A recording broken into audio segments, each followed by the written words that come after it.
It was a much needed break from work when we headed north to rejuvenate ourselves in search of peace and adventure. This time our destination was Manali, a stunning hill station surrounded by massive snow-clad mountains and thick pinewood forests. It also has the twisted Beas River as its centerpiece, which adds to this spellbinding beauty. There are multiple options for sightseeing in Manali, like cabs, scooters, bikes, auto rickshaws. We opted to take a Honda Activa from Scooter Rentals.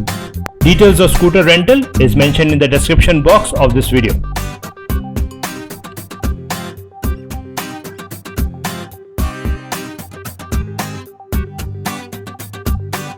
On day 1, we started on a religious note exploring the temples in Manali.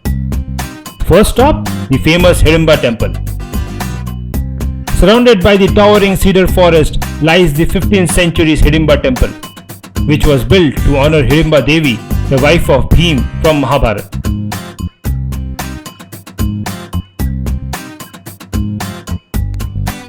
Located downhill was the Siyali Mahadev temple, which is dedicated to Lord Shiva.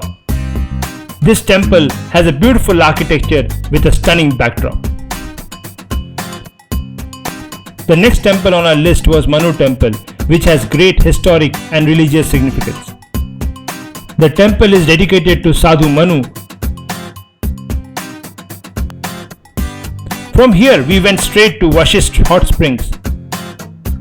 These are natural sulfur springs which spout hot water all year long and are said to have medicinal properties.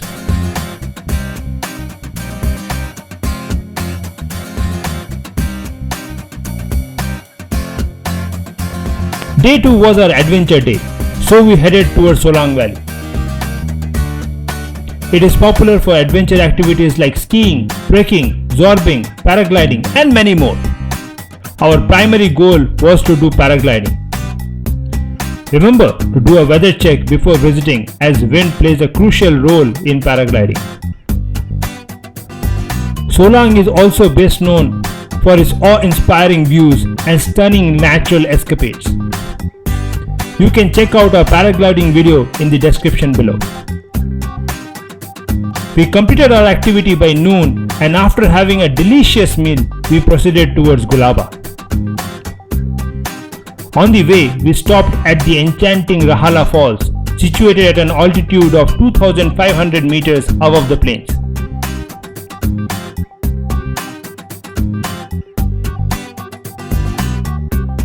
After a steep climb, our Activa finally made to Gulaba. Gulaba is a picturesque spot flanked with snow-covered mountain peaks and graced with grasslands. Waterfalls oozes beauty at every turn. To our surprise, we found our favorite Maggie being served even at such high altitude.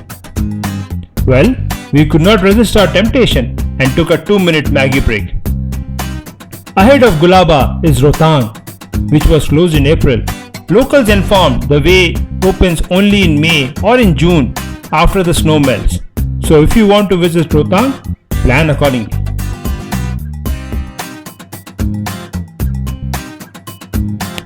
Since the day we arrived, we were constantly tempted by the gushing sound of the Beas River. So on day 3, it was time to feel the icy cold water and experience river rafting. We headed towards Kulu. The Beas River, which is also known as Vipasha in Sanskrit, is one of the most holy rivers in India. Carrying with it years of history and legends, it is one of the longest rivers in northern provinces of India, flowing for a total of 470 kilometers in its entire course.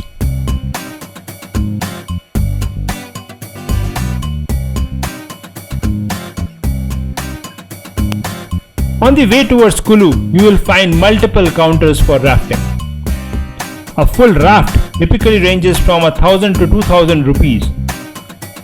You have to bargain to get a good deal. And don't forget to keep extra clothes to enjoy this thrilling adventure. Do check out our rafting full video in the description below.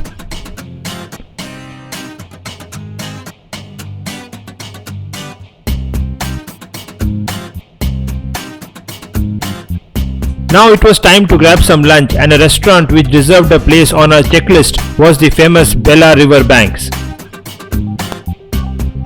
Located on the river banks, it is famous for grilled trout, a local fish. The food was simply finger licking and we ended up overeating. From here, we started for our next destination, Dhakpo Monastery. It is a beautiful, peaceful and serene monastery located in the Kaz village of Kulu district and is also known as the Kaz Monastery.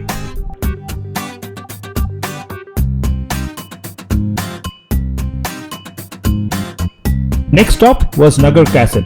However, we stopped at Jana Falls on our way. A beautiful natural waterfall surrounded by deodar and pine trees, apple orchids, making it a charming picnic spot. After this quick pit stop, we headed towards Naggar Castle.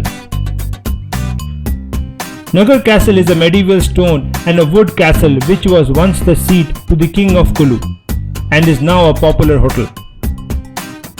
The castle overlooks the Kulu valley, and apart from the spectacular view and superb location, this has an essence to the western Himalayan architecture. The famous Bollywood song From Jab We Met was picturized in Naggar Castle.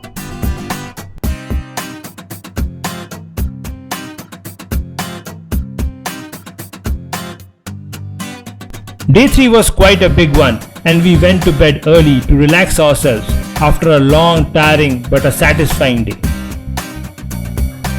On day 4, we planned to cover the remaining attractions in Manali.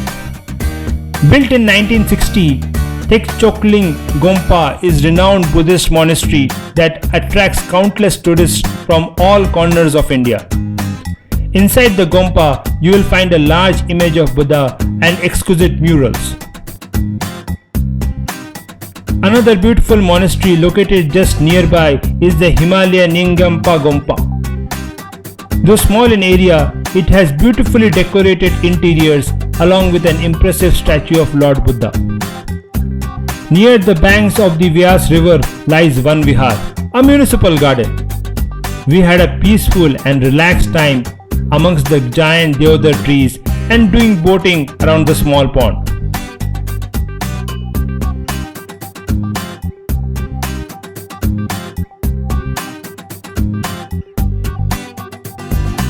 At the end of our trip, it was time for shopping, buying gifts and souvenirs for family and friends, and the mall road is the best place for it. You will find lot of street shops selling authentic Manali products. This place also has some good food options to explore. Well, that was our first trip to Manali. We left some destinations like Spiti, Dharamshala, Manikaran and many more for our next trip. Hope you liked this video and don't forget to share your Manali travel experience in the comment section of this video. Check out the channel and click the subscribe button to explore more travel destinations with travel advising.